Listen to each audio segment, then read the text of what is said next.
آپ دیکھ رہے ہیں کے نیوز ایچ ڈی، میں ہوں حارث علی شاہ گیلانی۔ چلتے ہیں آج کی اہم خبروں کی طرف۔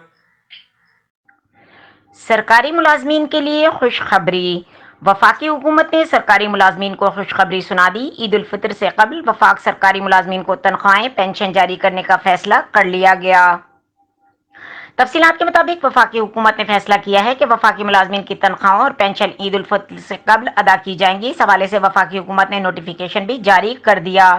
تھائی لینڈ بینکاک جانا آسان ہو گیا، مسافروں کے لیے خوشخبری۔ علاوہ ازیں ڈسٹرکٹ ایجوکیشن اتھارٹی کی جانب سے سینکڑوں سرکاری اسکولوں میں سیاسی طور پر بڑھتی ہوئی درجہ چہارم کے ملازمین کو فروغ کرنے کا فیصلہ کیا گیا۔ ڈسٹرکٹ ایجوکیشن اتھارٹی نے کلاس 4 ملازمین کو تنخواہیں بھی جاری نہیں کی۔ ملازمین نے موجودہ حکومت سے تنخواہوں کی ادائیگی کے ساتھ مستقلی کا مطالبہ بھی کر رکھا ہے۔ آئی ایم ایف سے مذاکرات، شہباز حکومت کی بڑی کامیابی۔